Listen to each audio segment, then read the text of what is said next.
अस्सलाम वालेकुम नाजरीन, उम्मीद है आप खैरियत से होंगे। हमारा आज का व्लॉग ज़्यादातर जस्टिस यहिया अफरीदी साहब के हवाले से होगा। नए चीफ जस्टिस हैं, 3 साल उन्होंने रहना है, तो लिहाजा उनके बारे में आपका जानना ज़रूरी है कि किस मजाज के इंसान हैं, कि कहीं हुकूमत की कश्ती में कोई सुराख तो नहीं करने वाले, या कोई और जो लोग हैं उनको उनके बारे में उनसे क्या उम्मीदें तवक्कुआत रखनी चाहिए। तो हमारे आज के टॉपिक हैं कि जस्टिस यहिया अफरीदी से किस को ख़तरा है। दूसरा, कि कौन से जजेस रिज़ाइन कर सकते हैं या करने जा रहे हैं। साकिब निसार के साथ यहिया अफरीदी साहब का क्या झगड़ा था। मुनीब अख्तर, जस्टिस मुनीब अख्तर के साथ उनके क्या मामलात थे। जस्टिस यहिया के साथ किस तरह के मामलात चल रहे थे। मुशर्रफ केस को सुनने से इनकारी हो गई, उसकी क्या वजह बनी। व्हाट्सएप इस्तेमाल नहीं करते तो क्यों नहीं करते। किसी दोस्त का एक दोस्त का उन्होंने केस सुनने से इनकार किया तो वो क्यों किया। तो नाजरीन, ये हैं आज के हमारे टॉपिक। तो आप सुनाएं, आप ठीक ठाक हैं, खैरियत से हैं। आपने चैनल सब्सक्राइब कर लिया है या नहीं किया। अगर नहीं किया तो आज नहीं आपने करना, आज सिर्फ बातें सुननी हैं। और टली ऑन कर लें, लेकिन टली ऑन करने के लिए आपको सब्सक्राइब करना ज़रूरी है। अगर आपने ये दोनों काम नहीं किए तो फिर ये है कि बाकी जो और लोग हैं उन तक ये जो व्लॉग है आप ज़रूर शेयर करें, ताकि आपने नहीं किया कोई और लोग शेयर व्लॉग इसको सब्सक्राइब कर लेंगे। तो जस्टिस यहिया के हवाले से ये एक बहुत ही अच्छा फ़ैसला है। और जस्टिस यहिया का शुमार उन लोगों में होता है कि जिनको उनके लिए भी एक इज़्ज़त का बायस है कि चीफ़ जस्टिस बनना, लेकिन उनका शुमार ऐसे लोगों में होता है कि जो अपने अदारे और अपने ओहदे के लिए भी इज़्ज़त का सबब बनते हैं। जस्टिस यहिया ऐसे शख्सियत के मालिक हैं। और मैं ये बात आपको कह रहा हूँ बावजूद इसके कि मेरी उनसे आज तक मुलाकात नहीं हुई। वो एक अलग बात है कि इनका शुमार ऐसे लोगों में होता है कि जिनसे मुलाकात की मुझे शदीद ख्वाहिश है। यानी कि अभी नहीं, कि चीफ जस्टिस बनने से पहले की मुझे एक, यानी कि मैं इनका एक बहुत रिस्पेक्ट करता हूँ। और रिस्पेक्ट क्यों करता हूँ, मैंने इनके बारे में बहुत अच्छी बातें सुनी हुई हैं। और मैं आपको बताऊं कि इनके बारे में जो बातें मैंने सुनी हुई हैं, एक तो ये है कि इनकरप्टेबल। एक कोई इनको बंदा जो जानता था उन्होंने कहा जी कि इनकरप्टेबल जैसे होता है ना, कि किसी बंदे को करप्ट नहीं किया जा सकता। दूसरा, कि जो एक इससे भी जो बड़ी इंपॉर्टेंट बात है वो ये है कि वो अपनी जजमेंट्स में बड़े कंसिस्टेंट हैं। एक होता है ना कि एक बंदा सीधा जाता जाता अचानक जनाब एक पासे उल्ट गया, कभी इधर उल्ट गया, कभी इधर उल्ट गया, वो वाली बात नहीं है। जो उनके एक असूल हैं उनके अंदर रहते हैं। ये जो एक इंडिपेंडेंट जजेस होते हैं ना, सही मायनों में आज़ाद मनश जजेस, उनमें शुमार होता है। और मैं जो इंडिपेंडेंस की तारीफ़ क्या करता हूँ कि जो आपकी डोमेन है, जो आपकी जुरिस्डिक्शन है, आप उसके अंदर रहकर अपनी इंडिपेंडेंस को एक्सरसाइज करें। ये नहीं कि आप दूसरों की आज़ादी सलब करने चल पड़ें या मसीहा बन के आप अपना काम शुरू कर दें। तो जस्टिस यहिया जो हैं, ये ख़तरा उन लोगों के लिए हैं जुडिशरी में भी, कि जो हैंकी फैंकी करते हैं और जो कि केसेस को लटकाते हैं, उन लोगों के लिए ख़तरा है। ये बिल्कुल आप समझें कि जैसे एक नाक की सीध पे चलने वाले आदमी हैं। और जो आगे मैं इनके मज़ीद केसेस का मैं आपको जिक्र करूँगा, उसमें भी आपको ये बात जो है वो रिफ़्लेक्ट होगी। अब यह है कि जो बंदा मुझे ये बात बता रहा था मैंने उनसे क्यों पूछा, मुझे ये पता था कि इनका इनके साथ ताल्लुक़ रह चुका है, लेकिन उनका एक और भी बड़ा इंटरेस्टिंग किस्म का ताल्लुक़ था। वो ये था कि वो बंदा कोई तकरीबन 3-4 साल नैब का उसने रगड़ा खाया, और फजूल में, जैसे होता है ना कि एक टारगेटेड अकाउंटेबिलिटी के जनाब इनू भी रख लो, तीनों भी रख लो, इस तरह का।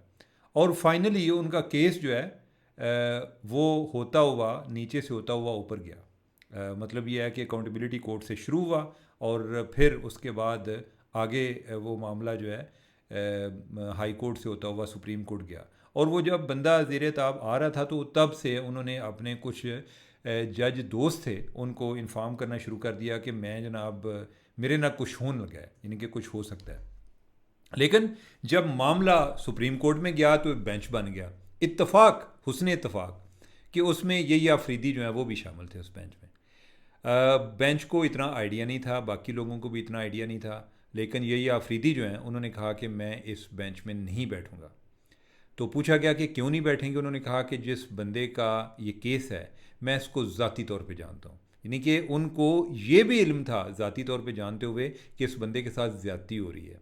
अब ये है कि कई लोग कहेंगे कि जब उनको पता था कि ज़्यादती हो रही है तो वो केस को ना सुनते, लेकिन इसका दूसरा एंगल ये है कि जो जज है वो अपनी ज़ाती मालूमात की बुनियाद पे किसी केस का फ़ैसला नहीं करता। उसके सामने जो हक़ाइक़ लाए जाते हैं वो उनकी बुनियाद पे, या जो वो एक सवाल करता है और उसके नतीजे में जवाब में जो मालूमात में इजाफ़ा किया जाता है उसकी बुनियाद पे वो करता है। तो उन्होंने कहा कि मेरा कॉन्फ्लिक्ट ऑफ इंटरेस्ट है, मैं इस बंदे का केस नहीं सुन सकता। बाद में उनकी किसी जगह पर मुलाकात भी हुई और उन्होंने पूछा कि उन्होंने बल्कि ना वजाहत करने की कोशिश की कि मैंने इसलिए नहीं केस सुना था, मैं आपको ज़ाती तौर पे जानता हूँ और ये हमारे जो कोड ऑफ कंडक्ट है उसकी खिलाफ वर्जी है।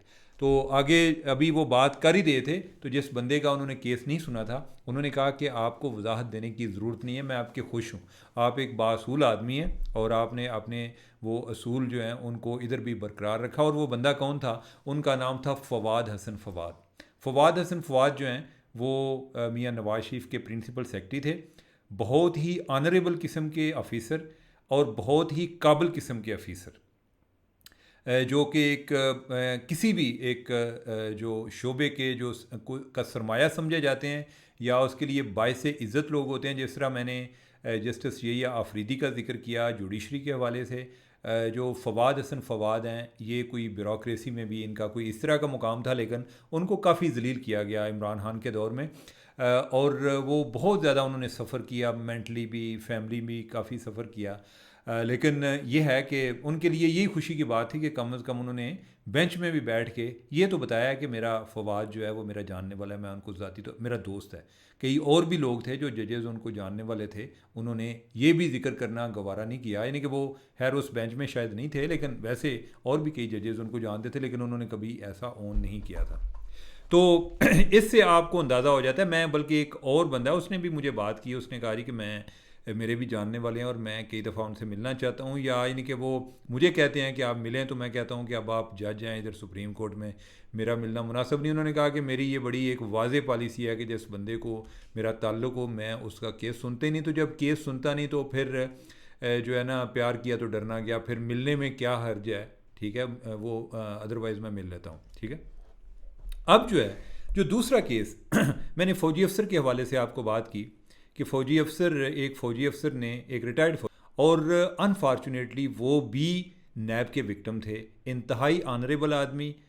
वो कोई किसी टाइम पे उन्होंने सीडीए में भी सर्व किया हुआ था, तो एक झूठा सा केस उन पर बना हुआ था, लेकिन वो बहुत ही ऑनरेबल शख्सियत के मालिक थे।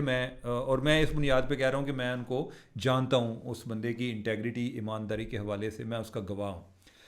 उन पर एक झूठा सा केस बना, लेकिन ना वो अपनी आनर को इतना ज़्यादा वैल्यू करता था कि उसने कहा कि मैं ये जो नैब वाले हैं ये मुझे हथकड़ियाँ लगाएंगे और लोग मेरे बारे में क्या सोचेंगे कि मैं कोई मुजरम हूँ, मैंने कोई करप्शन की है। एक अपना फ़ैसला था जो वापस भी नहीं आ सकता, फैमिली भी उससे बड़ी सफ़र की और बड़ा एक इमोशनल क्राइसिस पैदा केस बनाया हुआ है। और साथ ये भी लिखा है कि मुझे जो है ना ये केस ये अदालत सुने और मुझे ये केस को इंडिपेंडेंटली एग्ज़ामिन करे, अगर मैं बेगुनाह हूँ तो मुझे बेगुनाह डिक्लेयर किया जाए। मैं इस तरह के मैं मुजरम के तौर पे ना मैं अपना तारफ़ ज़िंदा रहते हुए कराना चाह रहा था और ना मैं मरने के बाद कराना चाह रहा था। उसके ऊपर एक कच्ची पेंसिल से लिखा हुआ था कि सईदा ये साकब को देना कि आगे ये आफरीदी को दे दे, ठीक है। और सईदा कौन थी? वो जो ब्रिगेडियर असद मुनीर मरहूम हैं जिनका मैं ज़िक्र कर रहा हूँ, उनकी बेगम थी। और साकब जो हैं उनके एक दोस्त थे जो कि इनके और जो यही आफरीदी हैं इनके कॉमन फ्रेंड थे। तो इन्होंने कहा कि यही आफरीदी को देना कि भाई मेरा एक दोस्त है जो एक जज है और मेरा केस जो है उस तक ये पहुँच जाए, यानी कि ये अदालत तक ये बात पहुँचे। बाय द वे जो ब्रिगेडियर असद मुनीर है उनका तीनों के साथ तल्लुक़ था। ये जो तीनों दोस्त हैं ना, जो यही आफरीदी हैं और जो मंसूर अली शाह हैं शाह जी, और तीसरे जस्टिस अतर मिनल्ला, ये तीनों के दोस्त थे। अतर मिनल्ला जो है वो तो उस टाइम हाई कोर्ट में थे और उन्होंने यही आफरीदी को ये केस भेजा, किसी और को नहीं भेजा। खैर यही आफरीदी जो हैं उन्होंने भी अगेन इसमें वो को बहुत ज़्यादा इंटरफेयरिंग नहीं हुए, उन्होंने आगे ये चीज़ जो है वो चीफ़ जस्टिस को भेज दी।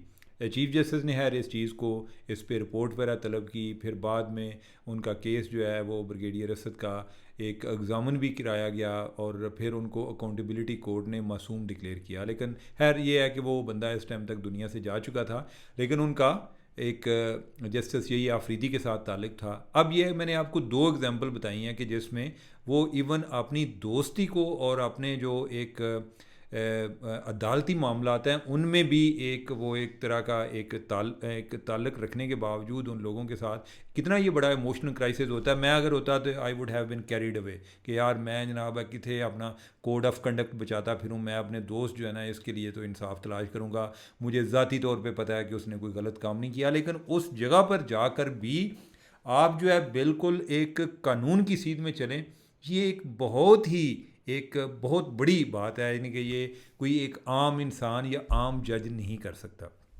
बाय द वे यही आफरीदी जो हैं इनका कोई आपने और जगहों पे पढ़ा होगा कि वो एचिसन कॉलेज के पढ़े हुए हैं पीछे से, कोई ट्राइबल एरिया के हैं, फाटा के, कोई फैमिली जो है कोहाट में आबाद है, एचिसन कॉलेज में पढ़े। ये उस टाइम की बात है कि इनके फादर उमर अफरीदी, वो भी जो उमर अफरीदी साहब हैं वो ब्यूरोक्रेट थे और बहुत ही जो एक अच्छी शोहरत के ब्यूरोक्रेट हैं उनमें उनका शुमार होता था। बाय द वे मेरे पे कोई ये नहीं है कि वो आज बन गए हैं तो मैं उनकी तारीफ़ करूं, लेकिन मैं ये ज़रूर समझता हूं कि जो मुआशरे में अच्छे लोग हैं ओवरऑल, हमारा मुआशरे का जो ताकतवर ईवानों में बैठे हुए लोग हैं उन पे ट्रस्ट नहीं है, लेकिन अगर कोई उधर इंसान के बच्चे हों तो ये बताना भी हमारी ड्यूटी में शामिल है ताकि कोई लोगों को एक सिस्टम पर एतमाद रहे। तो ओवरऑल जो अफरीदी साहब हैं इनके उनका उस हवाले से मैं ज़िक्र कर रहा हूँ। तो खैर ये है कि एचिसन के बाद ये आगे कोई गवर्नमेंट कॉलेज में पंजाब यूनिवर्सिटी उधर से पढ़ते पढ़ाते जनाब आगे कैम्ब्रिज पहुंच के स्कॉलरशिप पर, और उधर से लॉ किया और फिर लॉ करके वापस आ गए, को प्रैक्टिस शुरू कर दी। फिर को 2010 में वो बन गए जो एडिशनल जज होते हैं, एडहॉक जज, high court, Peshawar high court के। फिर को 2012 में कंफर्म हुए और फिर जो है इनके आगे इनका जो, जब अभी ये हाई कोर्ट के जज थे उस टाइम एक पेचा पिया। वो क्या मामला था कि जो वो एक टाइम पे आपको पता है कि जो मुशर्रफ का ट्रायल चल रहा था उस केस के ये प्रिजाइडिंग जज बन गए, और जब जज बन गए तो उसके बाद कोई एक दो इन्होंने कोई खड़ाक भी की है। यानी कि वो ये किया कि इन्होंने जनरल मुशर्रफ का जो शनाख्ती कार्ड था और जो उनका पासपोर्ट था दोनों ब्लॉक कर दिए। और फिर वो मामला उस टाइम आगे सुप्रीम कोर्ट में जो है साकिब निसार साहब बैठे थे, उन्होंने कहा कि तुसी मेरे को आउन दो, मैं यानी कि ख़त्म कर देना। उन्होंने जो है उनको अनब्लॉक कर दिया, उनका फ़ैसला अनडू कर दिया। अब अगला सवाल कि एक बंदा आया, उसने कहा, यानी कि होता ही है कि जब कोई बंदा क्रिटिकल पोजीशन पे होता है ना, लोग उसका पूरा उन्होंने खंगाल देने कि हम इसको किधर से पकड़ सकते हैं, कौन सा सवाल उठा सकते हैं। और यही आफरीदी जैसा बंदा कि जो वैसे ही इन चीज़ों के बारे में बहुत ज़्यादा सेंसिटिव हो, और आमतौर पे तो जज जो हैं ये मामला उन पर छोड़ दिया गया है ना कि अगर वो कहीं कॉन्फ्लिक्ट ऑफ इंटरेस्ट समझते हैं या कोई बंदा कहता है कि आप मेरा केस नहीं सुन सकते क्योंकि आप, मुझे लगता है कि मेरे बारे में बायस हैं। ये जो हैं ये ऐसे हैं कि जो ये कहते हैं कि अगर किसी को मेरे पे एतबार नहीं तो मैं साइड पे जा रहा हूँ।